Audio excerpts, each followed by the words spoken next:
A Viúva Sobral, capítulo 1. Explico-me, mas explica-te refrescando a goela. Queres um sorvete? Vá, 2 sorvetes, traga 2 sorvetes. Refresquemo-nos que realmente o calor está insuportável. Estiveste em Petrópolis? Não, nem eu. Estive em Pati do Alferes. Imagina por quê? Não posso. Vou. Acaba. Vou casar. Cesário deixou cair o queixo de assombro, enquanto o Brandão saboreava, olhando para ele, o gosto de ter dado uma novidade grossa. Vieram sorvetes, sem que o primeiro saísse da posição em que a notícia o deixou. Era evidente que não lhe dava crédito. Casar? Repetiu ele afinal. E o Brandão respondeu-lhe com a cabeça que sim, que ia casar. Não, não, é impossível. Estou que o leitor não sente a mesma incredulidade, desde que considere que o casamento é a tela da vida, que toda gente casa, assim como toda gente morre. Se alguma coisa o enche de assombro, é o assombro de Cesário. Tratemos de explicá-lo em 5 ou 6 linhas. Viviam juntos esses 2 rapazes desde os 11 anos, e mais intimamente desde os 16. Contavam agora 28. Um era empregado no comércio, outro da alfândega. Tinham uma parte da vida comum e comuns os sentimentos. Assim é que ambos faziam do casamento a mais deplorável ideia, com ostentação, com excesso, e para afirmá-lo, viviam juntos a mesma vida solta.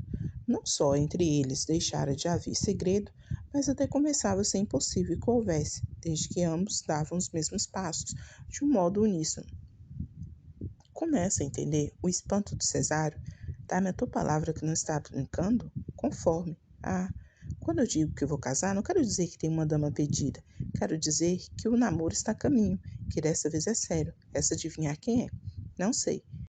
E foste tu mesmo que me levaste lá. Eu? É a Sobral. A viúva? Sim, é a Candinha. Mas Brandão contou tudo ao amigo. Cerca de algumas semanas antes, Cesário levaram à casa de um amigo do patrão, um Viegas, comerciante também, para jogar o voltarete. E ali acharam pouco antes, chegada do norte, uma recente viúva, Dona Candinha Sobral. A viúva era bonita, afável, dispondo de uns olhos que os dois concordaram em achar singulares. Os olhos, porém, eram os mesmos. O mais era a reputação de um mau gênio que essa moça trazia. Diziam que ela matara o marido com desgostos, caprichos, exigências, que era um espírito absoluto, absorvente, capaz de deitar fogo aos 4 cantos de um império para aquecer uma xícara de chá. E como sempre acontece, ambos acharam que, ao despeito das maneiras, lia-se-lhe isso mesmo no rosto. Cesário não gostara de um certo jeito da boca, e o Brandão notara-lhe nas narinas um indício da teima e da perversidade. 2 semanas depois, tornaram a encontrar-se os 3. Conversaram e a opinião radicou-se. Eles chegaram mesmo à familiaridade da expressão, marrês, alma de poucos amigos, etc. Agora entende-se, creio eu, o espanto do amigo Cesário, não mais que o prazer do Brandão em dar-lhe a notícia. Entende-se, portanto, que só começassem a tomar os sorvetes para não vê-los derretidos, sem nenhum deles saber o que estava fazendo. Juro que há 15 dias não era capaz de cuidar disso, continuava o Brandão, mas os 2 últimos encontros, principalmente o de segunda-feira, não te digo nada. Creio que acabo casando. Crês? É um modo de falar, é certo que acabo. Cesário acabou o sorvete, engoliu uma cálice de cognac e fitou o amigo, que raspava o copo amorosamente. Depois fez um cigarro, acendeu-o, puxou 2 ou 3 fumaças e disse ao Brandão que ainda esperava vê-lo recuar. Em todo caso, aconselhava-lhe que não publicasse desde já o plano. Esperasse algum tempo, talvez viesse a recuar. Não, interrompeu Brandão com energia. Como não? Não recuo. Cesário levantou os ombros. Achas que faço mal? Pergunta o outro. Acho. Por quê? Não me perguntas por quê. Ao contrário, pergunto e insisto. Opões-te por causa de ser casamento, em primeiro lugar. Brandão sorriu. E por causa da noiva, concluiu ele. Já esperava por isso. Estás, então, com a opinião de que ambos lemos logo que ela chegou da província? Enganas-te. Também eu estava, mas mudei. E depois, continuou Cesário, falo por um pouco de egoísmo. Vou perder-te. Não, sim, sim. Ora tu... Mas como foi isso? Brandão contou os pormenores do negócio. Expôs minuciosamente todos os seus sentimentos. Não a pedir ainda, nem havia tempo para tanto. A própria resolução não estava formulada, mas tinha por certo o casamento. Naturalmente, louvou as qualidades da namorada, sem convencer o amigo, que aliás entendeu não insistir na opinião e guardá-la consigo. São simpatias, dizia ele. Saíram depois de longo tempo de conversação e separaram-se na esquina. Cesário mal podia crer que o mesmo homem que antipatizara com a viúva e dissera dela tantas coisas e tão grotescas, 15 dias depois estivesse apaixonado ao ponto de casar. Puro mistério, e resolvia o caso na cabeça, e não achava explicação, não se tratando de uma criançola, nem de uma descomunal beleza. Tudo por querer achar à força uma explicação, se não a procurasse, dava com ela, que era justamente nenhuma, coisa nenhuma. Capítulo 2. Emendemos o Brandão. Contou ele que os 2 últimos encontros com a viúva aqui na corte é que lhe deram a sensação do amor, mas a verdade pura é que a sensação só o tomou inteiramente no pátio do alferes, de onde ele acaba de chegar. Antes disso, podia ficar um pouco lisonjeado das maneiras dela e ter mesmo alguns pensamentos, mas o que se chama sensação amorosa não a teve antes. Foi ali que ele mudou de opinião a respeito dela e se deixou cair nas graças de uma dama, que diziam ter matado o marido com desgostos. A viúva Sobral não tinha menos de 27 anos, nem mais de 30, ponhamos 28. Já vimos o que eram os olhos. Podiam ser singulares, como eles diziam, mas eram também bonitos. Vimos ainda um certo jeito da boca, mal aceito ao Cesário, enquanto as narinas o eram ao Brandão, que achou nelas um indício da tema e da perversidade. Resta mostrar a estatura, que era muito elegante, e as mãos que nunca estavam paradas. No baile não denotou Brandão essa última circunstância, mas no pátio do alferes, na casa da prima, familiarmente e a gosto, achou que ela movia as mãos sempre, sempre, sempre. Só não atinou com a causa, se era uma necessidade, um cestro ou uma intenção de mostrá-las por serem lindas. No terceiro dia, começou Brandão a perguntar onde estava a maldade do gênio de Dona Candinha. Não achava nada que pudesse dar indício dela. Via alegre, dada, conversada, ouvindo as coisas com muita paciência e contando anedotas do norte com muita graça. No quarto dia, os olhos de ambos andaram juntos, não se sabendo unicamente se foram os dele que procuraram os dela ou vice-versa, mas andaram juntos. De noite, na cama, o Brandão jurava a si mesmo que era tudo calúnia e que a viúva tinha mais de anjo que de diabo. Dormiu tarde e mal. Sonhou que um anjo vinha ter com ele e lhe pedia para trepar ao céu. Trazia a cara da viúva. Ele aceitou o convite. A meio caminho, o anjo pegou das asas e cravou-as na cabeça, a laia de pontas, e carregou-o para o inferno. Brandão acordou transpirando muito. De manhã, perguntou a si mesmo: será um aviso? Evitou os olhos dela durante as primeiras horas do dia. Ela, que o percebeu, recolheu-se ao quarto e não apareceu antes do jantar. Brandão estava desesperado e deu todos os sinais que podiam exprimir o arrependimento e a súplica do perdão. Dona Candinha, que era uma perfeição, não fez caso dele até a sobremesa. À sobremesa começou a mostrar que podia perdoar. Mas ainda assim, o resto do dia não foi como o anterior. Brandão deu-se a todos os diabos. Chamou-se ridículo. Um sonho? Quem diabo acredita em sonhos? No dia seguinte, tratou de recuperar o perdido, que não era muito, como vimos, tão somente alguns olhares. Alcançou-o para a noite. No outro estavam as coisas estabelecidas. Ele lembrou-se então que durante as horas de frieza notara nela o mau jeito da boca, o tal que lhe dava indício da perversidade da viúva, mas tão depressa o lembrou como rejeitou a observação. Antes era um aviso, passara a ser uma oportunidade. Em suma, voltou no princípio da seguinte semana, inteiramente namorado, posto sem nenhuma declaração de parte a parte.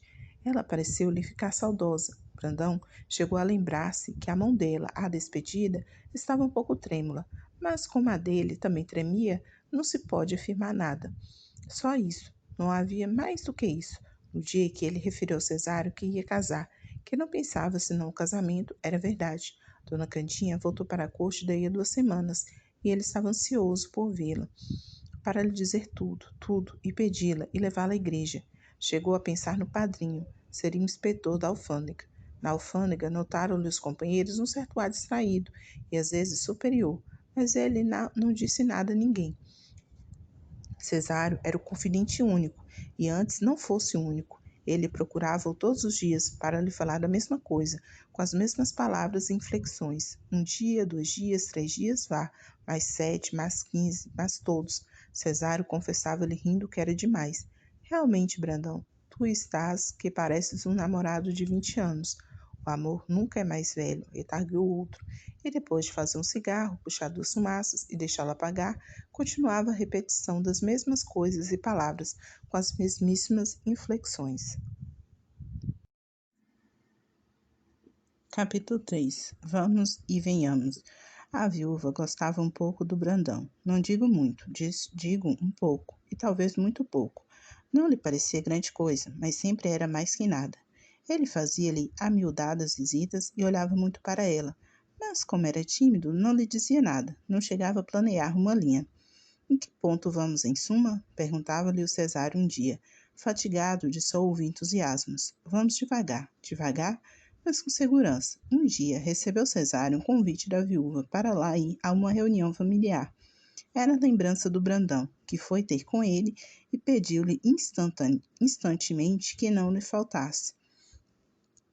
Cesário sacrificou o teatro nessa noite e foi. A reunião esteve melhor do que ele esperava. Divertiu-se muito. Na rua, disse ele um amigo: Agora, se me permites franqueza, vou chamar-te um nome feio. Chama. Tu és um palerma. Viste como ela olhava para mim? Vi sim, e por isso mesmo é que acho que estás botando dinheiro à rua, pois uma pessoa assim disposta realmente é um zumbo. Brandão tirou o chapéu e coçou a cabeça.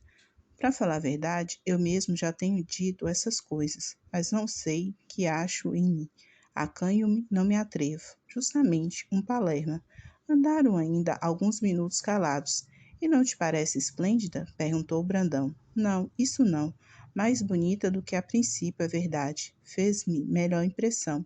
Esplêndida é demais. 15 dias depois, viu-a o Cesário em casa de terceiro e pareceu-lhe que ainda era melhor. Daí começou a frequentar a casa, a pretexto de acompanhar o outro e ajudá-lo, mas realmente porque começava a olhá-la com olhos menos desinteressados.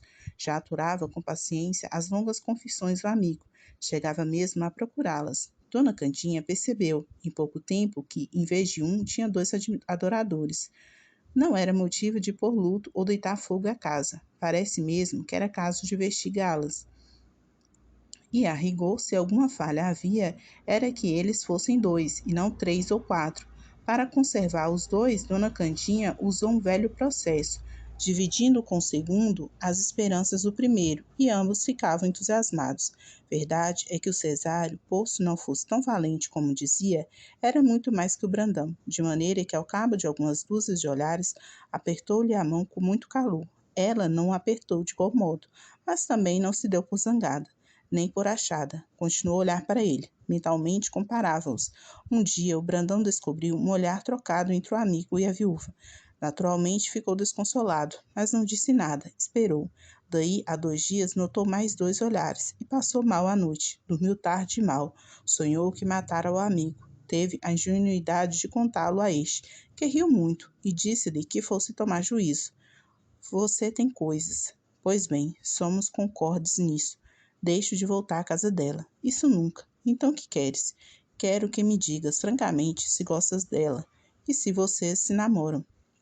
Cesário declarou-lhe que era uma simples fantasia dele e continuou a namorar a viúva e o Brandão também.